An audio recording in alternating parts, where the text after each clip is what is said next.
Hello everyone. आज की video में हम बात करेंगे एसी थ्रो अ रेसिस्टर। एक रेसिस्टर के थ्रो एसी यानी अल्टरनेटिंग करंट कितनी होती है। Okay, so let's start.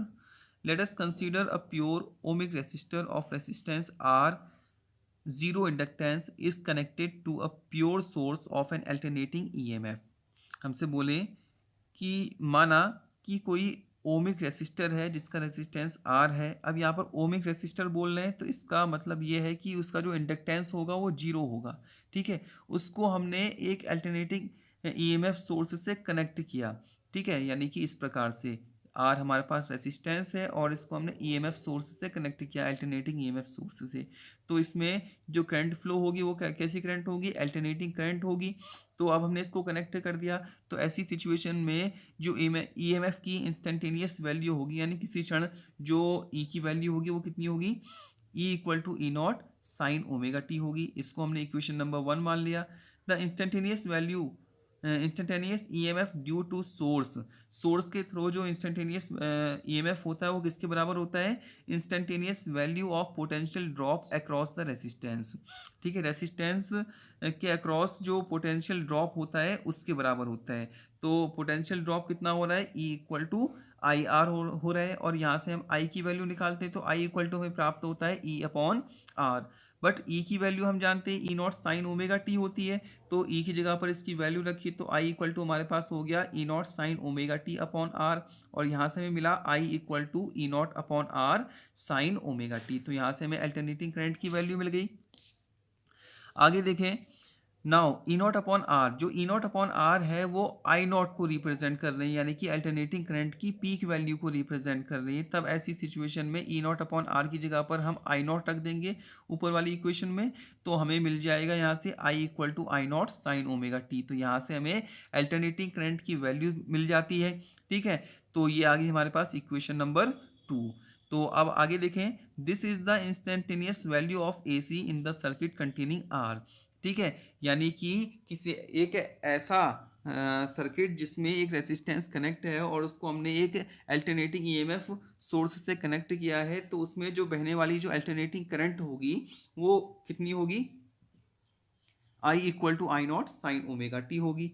Okay, तो आगे देखें, from the equation 1 and 2 it follows that A C is in phase with the E M F when A C follows through a resistance.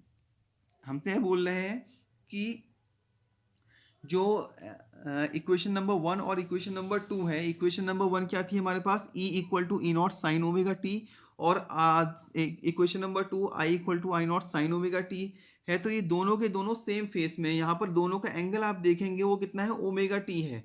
यहाँ पर हमें phase difference यानी कि जो phi की वैल्यू है वो हमें कितनी मिल रही है, जीरो मिल रही है। तो ऐसी सिचुएशन में जब फेस डिफरेंस हमें जीरो मिलता है, फाई की वैल्यू जीरो मिलती है, तब हम ये मानते हैं कि दोनों चीज़ें क्या हैं, सेम फेस में हैं। तो ऐसी सिचुएशन में अगर हम इसको ग्राफिकली रिप्रेजेंट करेंगे तो ठीक इस प्रकार से रिप्रेजेंट करेंगे।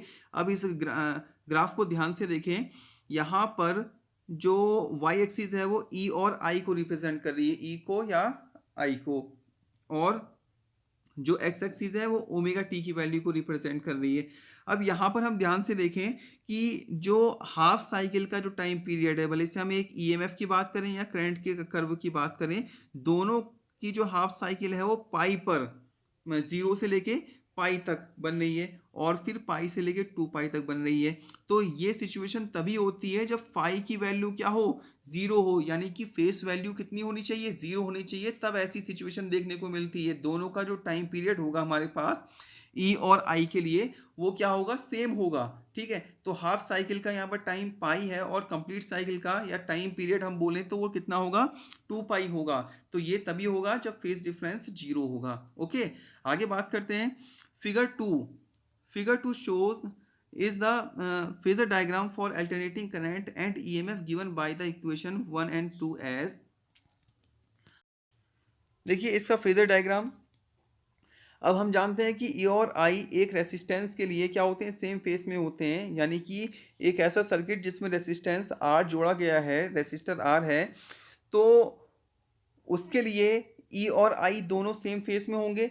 तो यहाँ पर ई और आई के जो फेजर होंगे वो सेम डायरेक्शन में होंगे। देखें 2 एरो लगा रखे हैं ना, तो ये दोनों एरो ई और आई के फेजर को रिप्रेजेंट कर रहे हैं और इनके बीच जो फेज डिफरेंस है वो 0 है। तो ऐसी सिचुएशन में इन दोनों का जो प्रोजेक्शन होगा वो कितना होगा, ओमेगा टी होगा। ठीक है, क्योंकि फाई की वैल्यू मैं पहले ही बोल चुका हूँ वो कितनी है, 0 है। तो ऐसी सिचुएशन में फाई की वैल्यू 0 होने पर ये दोनों सेम डायरेक्शन में होंगे और इन दोनों का एक्स एक्सिस के साथ जो प्रोजेक्शन होगा वो कितना होगा, ओमेगा टी होगा, सेम होगा। ओके, तो आज की वीडियो में हमने जाना कि एक रेसिस्टेंस के लिए अल्टरनेटिंग करंट कितनी होती है, इसको ग्राफिकली और फेजर डायग्राम इसका कैसा होता है। आई होप कि आपको समझ में आया होगा।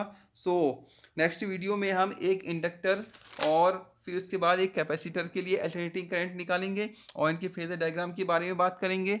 सो जिन्होंने अभी तक चैनल को सब्सक्राइब नहीं किया है वो चैनल को सब्सक्राइब कर लें और वीडियो को ज़्यादा से ज़्यादा शेयर करें। So that's all for today, thank you so much.